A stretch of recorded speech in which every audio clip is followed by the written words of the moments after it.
Hi, I'm Ron Fisher, and I am the teaching pastor elder here at the Kildonan Community Church, or KCC as we like to call it, here on North Main Street on the north side of Winnipeg, just south of the North Perimeter Highway. And I would like to welcome you here online to this broadcast this week's message, and I'm glad that you are with us, taking the time to be here with us today. So as we start our message today, I thought I would just like to take some context for what the message is all about. This is written by John, one of Jesus's followers, the ones that actually went around with him for the 3 years of his ministry. And what John has done is he's written down probably about 50 to 60 years after Jesus' ministry, 40 to 60 years after Jesus' ministry. And he was asked to write down and capture how he remembers Jesus' ministry. So as John puts this together, as he's on the island of Patmos, he starts writing down all the different things, possibly through a scribe, whatever, but this is the letter that he came up with as he started with his ministry.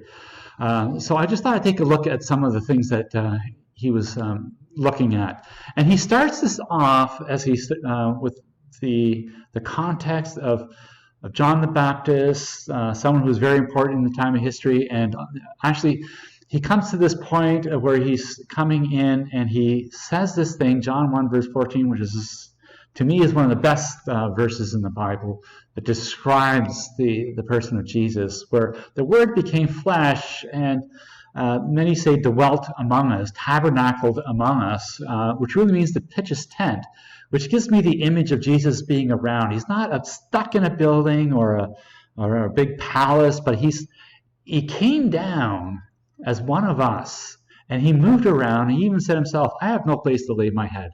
So this idea of him pitching his tent, that he can pack it up and he can go wherever he needs to be, and I just like that. And so this is how it begins, that God comes to us in the person of Jesus, and he's pitched his tent among us to be living among us.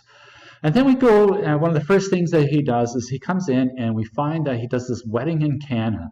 And this is where he turns the water into wine, and people realize right away that this is the first time they see something really, really interesting in Jesus, this miracle that he does.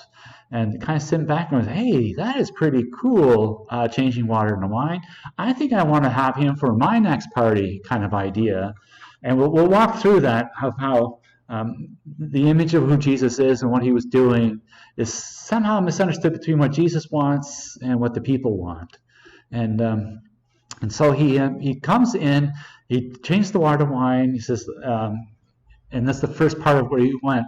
Then we take the story a little bit further, where he comes into the temple and he does some cleansing because he sees what's going on there, and he just doesn't like what was happened to religion and how it has turned out and what the people have made of God's place that was there.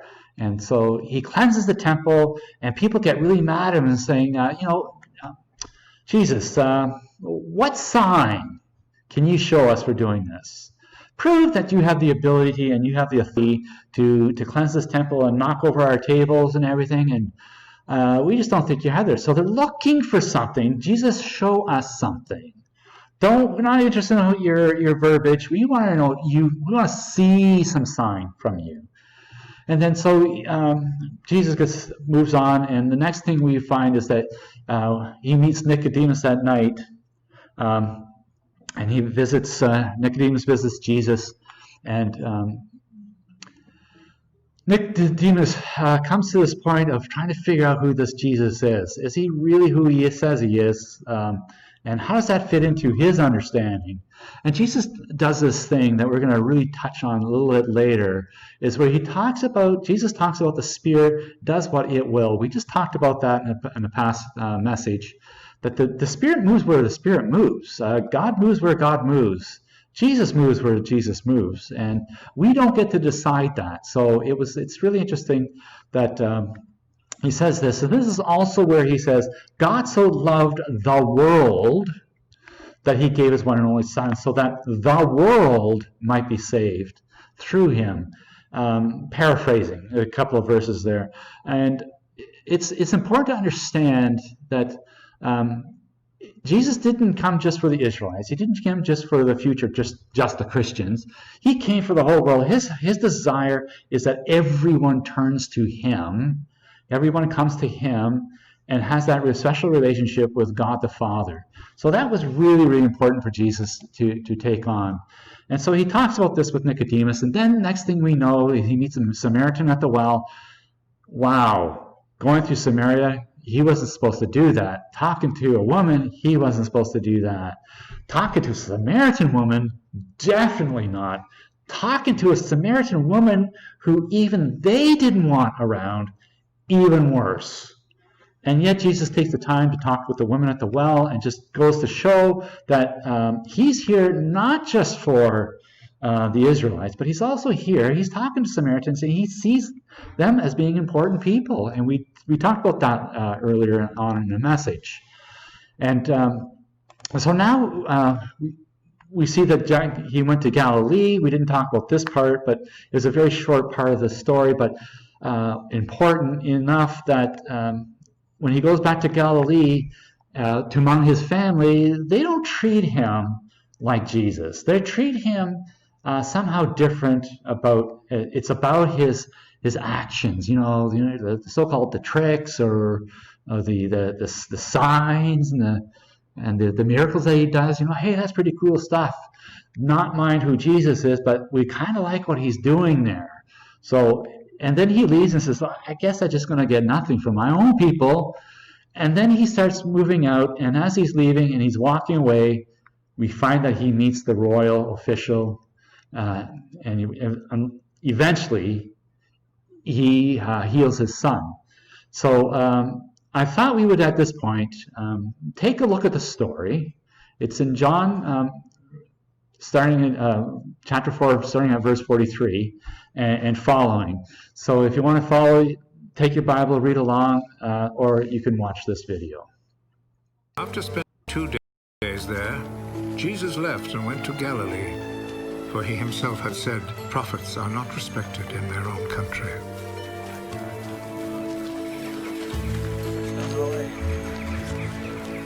When he arrived in Galilee, the people there welcomed him, because they had gone to the Passover festival in Jerusalem and had seen everything that he had done during the festival.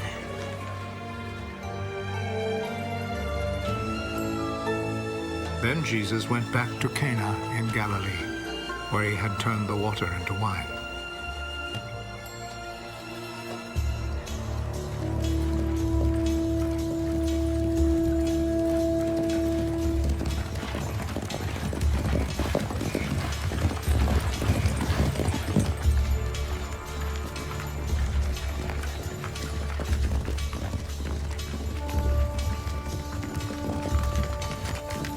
A government official was there whose son was sick in Capernaum. When he heard that Jesus had come from Judea to Galilee, he went to him and asked him to go to Capernaum and heal his son, who was about to die. None of you will ever believe unless you see miracles and wonders. Sir, come with me.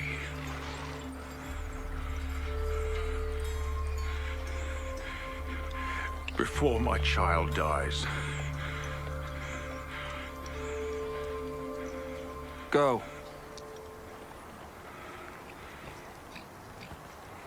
Your son will live.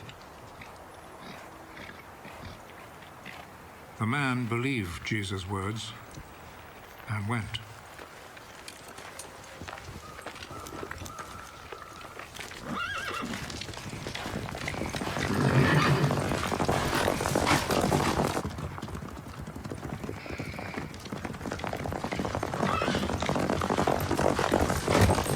On his way home, his servants met him with the news.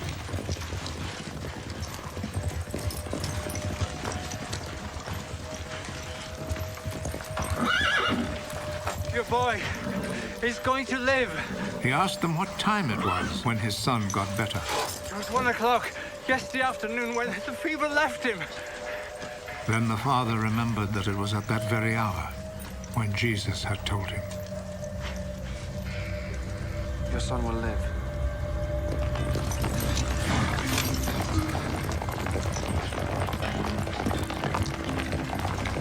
So he and all his family believed. This was the second miracle that Jesus performed after coming from Judea to Galilee. I really like the way they tell that story. It is just, it follows the scripture so well. And but what I really liked is when you get to focus in on some key phrases, and there's one that I really thought was really good. Unless you see the signs and wonders, you will not believe. Unless you see the signs and wonders, you, the people, because the word here, you, is plural, you will not believe. So unless you see the signs and wonders, you people will not believe. So he's talking to everybody who is there. And I think this verse is actually kind of central to the story. And I think it's an important piece that we need to be aware of for the story today. Jesus came from his own family, his own town. He's gone through a lot. He's been challenged by his own people, his own clan. And as I said earlier, they liked what Jesus was doing, but all of the wrong reasons. And they liked his actions and the visual aspect of his ministry. And obviously they weren't taking his teachings too seriously because they only saw him as a carpenter's son who's gone astray. But they always were this, Jesus, give us another sign. Jesus, give us another miracle, kind of thing. And Jesus, fulfill our very wishes. And the crowds kept coming, and they see the miracles for the reasons, and that's the reasons why they are coming. Jesus never wanted to be about the signs and miracles. It was about him and what God's mission was. But his own people weren't interested in that. They really wanted the signs and the miracles. That's why they were coming around. We read it so often in the scriptures that they saw the signs and the miracles and they just started following. And it wasn't. And he always kept on telling people when he did some of the healings, "Don't tell anybody. Don't tell anybody." I've read a couple books by Donald Miller, and his book. Searching for God Knows What, he has this analogy that kind of plays on to the show in the 1960s called the Genie. I Dream of Jeannie, and I'm not sure how many of you remember the show, but Genie is a genie in a bottle that astronaut Major Anthony Nelson finds on the beach, and while the Air Force is looking for him after his capsule lands far off planet. And one of the things that he says in this book kind of really led me to kind of wonder about how it fits with today's message. And I have to say that it made me wonder if the people of Jesus' time wished that Jesus was a genie who could deliver a few wishes here and there, and that what they really wanted from their faith are just the wishes. They didn't really want God and all that stuff. They kind of waiting, but for King David replacement, yeah. But Jesus, I'm not sure if he's that, because what he's doing with the healings and the missions, the signs, that's pretty cool stuff. And maybe what they really wanted was the control of who Jesus was, get him to do their bidding, and they weren't really interested in a relationship. Wish fulfillment.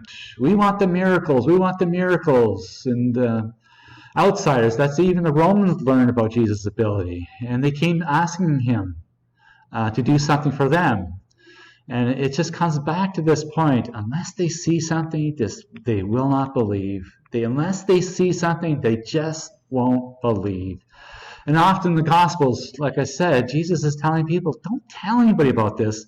And I think it has a lot to do with the fact that Jesus was not happy with the way they associated him with just miracles and not about the ministry. So I was kind of looking at this, and when I take a look at today, I think this verse is a central point of our story as well. We like the actions and the visual aspect of Jesus' ministry. And I mean a very big if, we talk to other people who don't know Jesus, we usually default to Jesus' signs and miracles.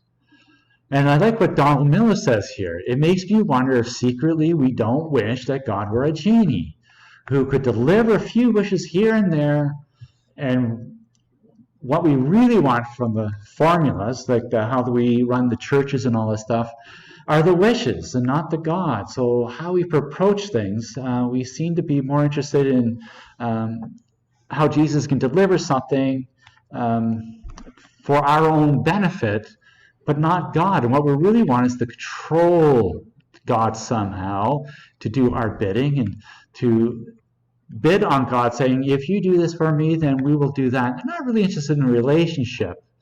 I remember back in my high-tech days when I was just praying. Things were going not so well in the high-tech industry, and I remember very vividly something. During that time, the high-tech industry was going down into the tank, and I was laid off. It was after a third closure. It was a bankruptcy, and it really started getting nasty. And the high-tech industry wasn't helping any. They weren't hiring anybody, and thousands of people, maybe even tens of thousands of people, lost their jobs, walking away from the houses. And I was one of those people who got laid off early. Being senior in the business just didn't help. Being senior in a startup business just didn't help. And I remember I was going to church at the time and really struggling, wife and 3 kids at home, and just, what am I supposed to do now? What am I supposed to do now? And I remember going to church, and I met this person in the church, and they kind of looked at me and said, well, Ron, you just need to pray for a new job, and God will get you one, because it worked for me. Maybe you're just not praying hard enough. And it really, really, really threw me. It wasn't like I'll pray for you or God will help you through this. I mean, obviously, they weren't taking Jesus' teachings too seriously, because they always saw him just as someone who's going to deliver something for us. The old Jesus will give us another sign, and he'll do another thing for us, and he'll just make it happen for us. And it really didn't work well for me, and I really had some unchristian thoughts at that moment, and it really could have destroyed my faith right at that very moment, because that's not what it was all about for me. And I really, really at that time wondered, man, God, what are you doing here? Not who are you? Just who are you? I didn't just stop believing, but I really questioned who God was at this time, because I just didn't get it at all. Now, I really wanted to talk about this Roman centurion guy now, and it was rather important that we take a look at what's happening here, because Jesus is coming now, and now he's meeting this Roman centurion. Now, the Israelite people, the Jewish people, just simply didn't want to have anything to do with the Romans. And now even a Roman centurion, which means he's part of the army, that even makes things even worse.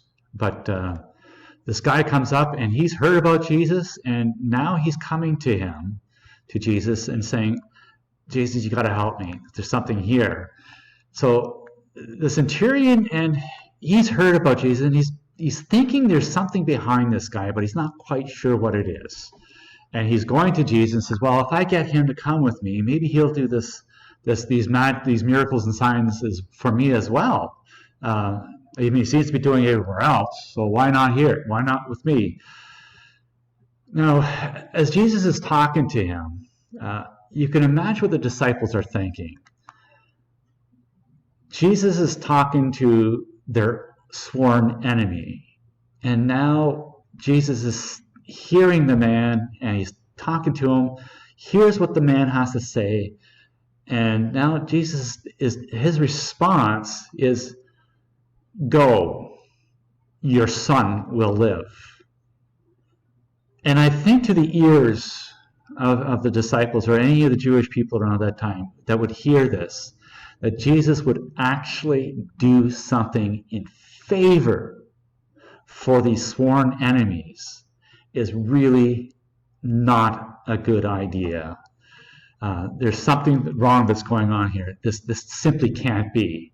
And I think when we take a look, we go back to John in chapter 3, when he came up with this idea about God's Spirit is like the wind. The wind blows and you hear a sound, but you cannot tell where it comes from or where it is going. And so we do learn this essence. And Jesus was trying to say, it's not up to you to make that decision where this wind is going. You're only a participant in where this wind is going. And so while we know that the wind moves and we know that the Spirit is moving, well, Jesus moves and God moves in ways that we just simply don't understand. We never quite ever get that. And I think what we're starting to see here is that even to the sworn enemy, that God's grace, if anybody from a Jewish perspective, from an Israelite perspective, from any of them from that time who were suppressed by a group of people, they would never, ever expect grace to be shown upon the enemies. And yet here is Jesus working with the outsiders consistently and doing things. And here he is. He's allowing the centurion, the enemy's son, to live. And I just think it's pretty powerful that when we take a look at that, the centurion is going to walk away from this, and he's never going to be coming back again, right? He's never coming back. He's never going to be a Jewish follower. He's never going to be an Israelite. He's never going to go back and start participating in the synagogues, because that's just totally against what the Romans are. And so there's the end, that you know that this Roman soldier is not going to be part of whatever Jesus is doing with among his own people.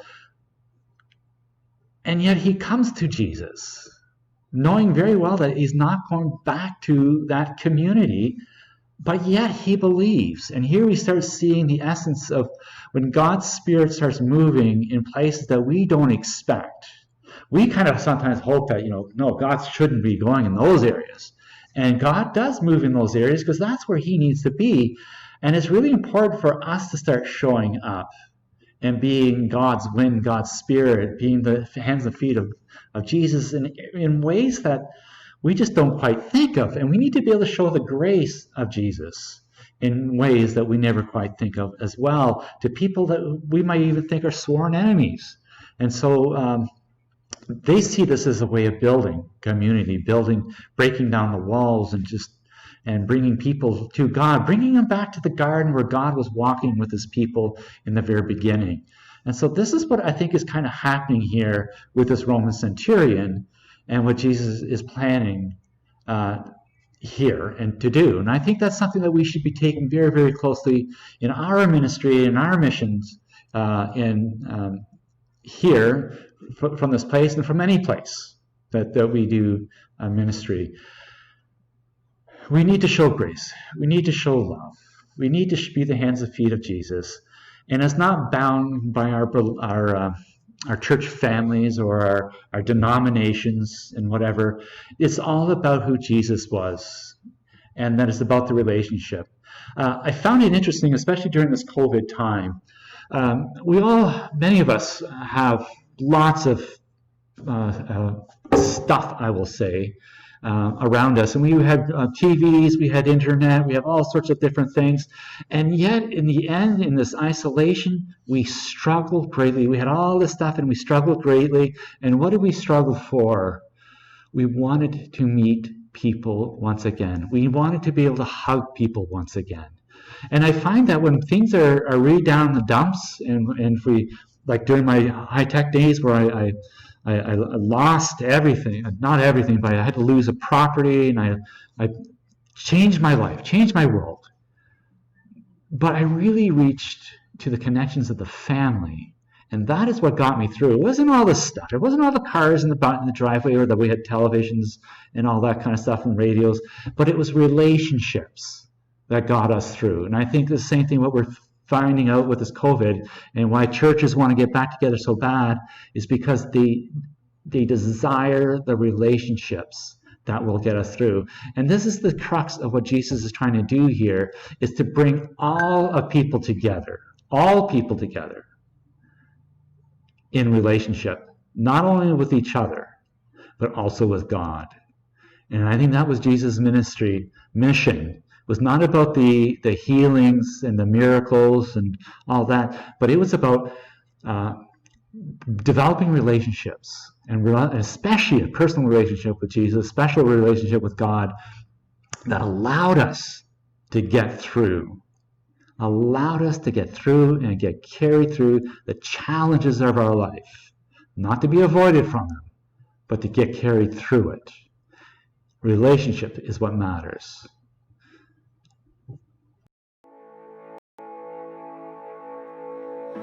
Letting go of every single dream, I lay each one down at your feet.